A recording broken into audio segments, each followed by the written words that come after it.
हूं आपके साथ प्रशंसा। बुलेटिन की शुरुआत करेंगे इस वक्त की बड़ी खबर के साथ, जहां बीजेपी ने अपने उम्मीदवारों का ऐलान कर दिया है।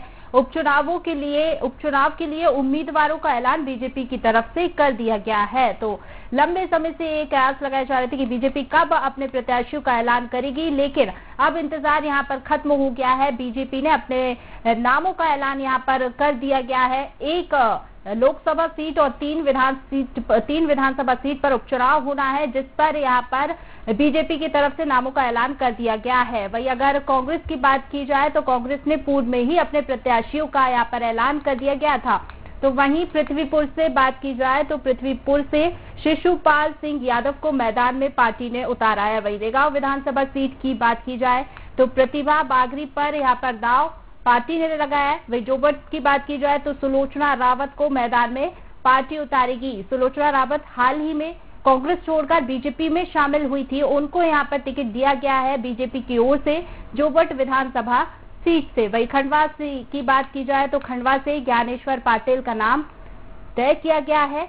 हॉट सीट मानी जा रही खंडवा एक लोकसभा सीट है जहां पर उपचुनाव होना है। यहां से ज्ञानेश्वर पाटिल का नाम पार्टी ने तय किया गया है। अगर खंडवा लोकसभा सीट की बात की जाए तो यहाँ पर कई नाम जो है पहले से ही सामने आ रहे थे। नंद कुमार सिंह चौहान के निधन के बाद ये सीट जो है वो खाली हुई थी।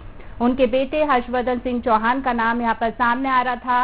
अर्चना चिटनिस, उनका नाम भी यहाँ पर सामने आ रहा था। कयास लगाए जा रहे थे कि उन दोनों में से यहाँ पर किसी को टिकट मिल सकता है, लेकिन यहाँ पर ज्ञानेश्वर पाटिल जो है उनको टिकट दिया गया है। तो बीजेपी की ओर से ज्ञानेश्वर पाटिल को मैदान में उतारा गया है। वहीं अगर कांग्रेस की बात की जाए तो ये लगातार हम आपको दिखा रहे हैं, कांग्रेस की तरफ से राजनारायण सिंह पुन्नी को टिकट दिया गया है। तो ज्ञानेश्वर पाटिल की बात की जाए तो ओबीसी चेहरा है वो। 25 साल बाद ऐसा हुआ है कि बीजेपी जो है किसी ओबीसी चेहरे पर दांव चलने जा रही है। तो प्रत्याशियों को लेकर लगातार कयास लगाए जा रहे थे। इंतजार जो है वो अब यहाँ पर खत्म हो गया है। बीजेपी ने अपने प्रत्याशियों का ऐलान जो है वो कर दिया गया है। खंडवा लोकसभा उपचुनाव के लिए जो कि हॉट सीट मानी जा रही थी, वहां पर ज्ञानेश्वर पाटिल को जो है मैदान में उतारा गया है। वहीं पर ज्यादा जानकारी के साथ हमारे साथ state head Rajesh Saxena ji phone line पर जुड़ गए हैं। राजेश जी, लंबे समय से ये इंतजार किया जा रहा था कि बीजेपी अपने प्रत्याशियों का नाम का ऐलान कब करेगी, क्योंकि कांग्रेस ने पहले ही अपने प्रत्याशी जो है वो मैदान में उतार दिए थे। किस तरीके से देखते हैं टक्कर और प्रत्याशियों की बात की जाए तो क्या फैक्टर रहा होगा उनको मैदान में उतारने का बीजेपी की ओर से? बिल्कुल प्रशंसा, जिस तरह से बीजेपी ने अपने चारों प्रत्याशियों का ऐलान कर दिया है।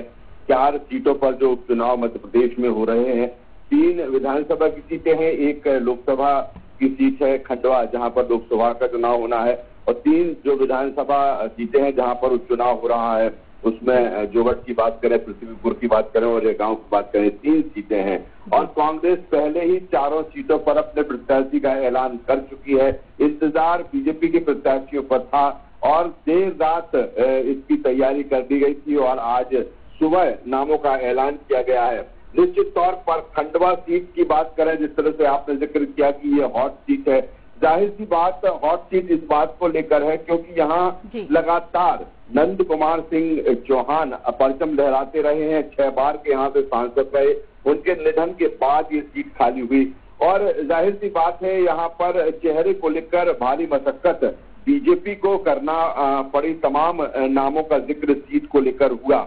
यहाँ तक की जिक्र हुआ जो हर्ष सिंह चौहान है, नंद कुमार सिंह चौहान के बेटे, उनको भी प्रत्याशी बनाए जाने को लेकर लगातार चर्चा रही। लेकिन सीएम शिवराज सिंह चौहान ने जब ये कहा था कि पार्टी वंशवाद पर, परिवारवाद पर भरोसा नहीं रखती, ये तो कांग्रेस में होता है, उसी के बाद ये कयास लगाए जाने लगे थे कि शायद इस सीट पर कोई एक ऐसा चेहरा होगा, एक चौंकाने वाला चेहरा होगा। और यही कारण है कि ज्ञानेश्वर पाटिल को यहाँ से उम्मीदवार बनाया है, बीजेपी ने प्रत्याशी बनाया है। ओबीसी वर्ग से आते हैं। ऐसा 25 साल बाद हो रहा है यहाँ पर जब कोई ओबीसी वर्ग का चेहरा यहाँ चुनाव लड़ रहा है। खंडवा से पूर्व जिला पंचायत अध्यक्ष हैं ज्ञानेश्वर पाटिल, जिन्हें उम्मीदवार बनाया गया है।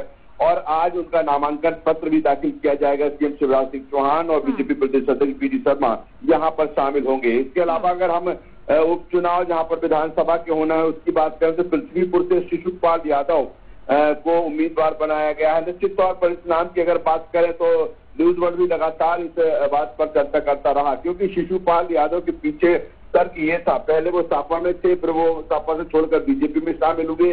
2018 का चुनाव उन्होंने समाजवादी पार्टी के टिकट पर लड़ा था और दूसरे नंबर पर रही थी। तकरीबन 44,000 वोट उनको मिले थे।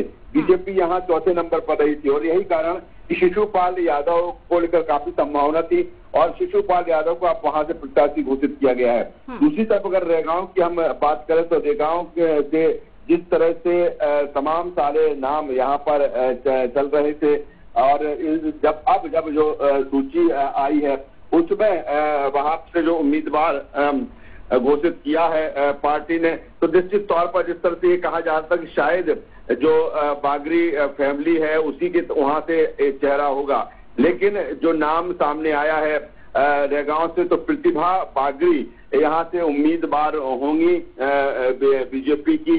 और कहीं ना कहीं इस सीट पर, क्योंकि ये बीजेपी की कब्जे वाली सीट रही है और ऐसे में अब प्रतिभा बागरी यहाँ से उम्मीदवार इनको बनाया गया है। बात करें अब हम जोवट सीट की, काफी अहम सीट है जोवट। इसके पीछे का कारण यह है कि लगातार कांग्रेस का लड़ रही है और अभी बीच में जिस तरह से सुलोचना रावत कांग्रेस छोड़ बीजेपी में शामिल हुई और तत्काल बीजेपी ने उनको वहां से टिकट दिया, इसके पीछे का कारण यही है कि वो 3 बार कांग्रेस की विधायक रही है। 1998 में दिग्विजय सिंह मंत्रिमंडल नर्मदा विकास जो घाटी है उसकी राज्य मंत्री भी रही हैं। तो कहीं ना कहीं ये भी एक ऐसा नाम कि जो बीजेपी यहाँ चाहती है कि लंबे समय से जो लगातार कांग्रेस यहाँ कब्जा करती रही है उसको तोड़ा जाए और सुलोचना रावत को यहाँ से प्रत्याशी बनाया गया। तो ये 4 नाम है, एक लोकसभा सीट के लिए, 3 विधानसभा सीट के लिए, जहाँ बीजेपी ने अपने प्रत्याशी घोषित किए हैं। जी बिल्कुल राजेश जी, अगर खंडवा लोकसभा सीट की बात की जाए तो 1996 से 2019 तक उम्मीदवार रहे हैं नंद कुमार सिंह चौहान। अब यहाँ पर एक ओबीसी वर्ग का चेहरा उतारा गया है बीजेपी की तरफ से, ज्ञानेश्वर पाटिल को। तो किस तरीके से देखते, क्या कांटे की टक्कर यहाँ पर देखी जाएगी कांग्रेस और बीजेपी की तरफ से, क्योंकि कांग्रेस की तरफ से राजनारायण सिंह को मैदान में उतारा गया है? देखिए बिल्कुल, ये अगर ज्ञानेश्वर पाटिल की हम बात करें तो चौंकाने वाला नाम है, लेकिन यहाँ 2 तरह से देखना होगा जिस तरह से उम्मीदवार का चयन किया गया है। ओबीसी को लेके लंबे समय से जिस तरह से लड़ाई रही है, चाहे ओबीसी आरक्षण की बात को लेकर करें या ओबीसी वर्ग के उत्थान को लेकर बात करें, यहाँ बीजेपी ने एक बड़ा दांव इसी बात को लेकर खेला है। ये दिखाने की पूरी कोशिश की है, कांग्रेस जिस तरह से लगातार दावे वर्ग के लिए करती रही, लेकिन एक बड़ा दांव यहाँ पर खेला है। और जिस तरह से आपने जिक्र किया कि 1996 से लेकर अभी तक की अगर हम बात करें तो नंद कुमार सिंह चौहान यहाँ से 6 बार यहाँ से वो सांसद रहे हैं। 2 बार छोड़ दिया जाए और दोनों बार फिर अरुण यादव वहां से उम्मीद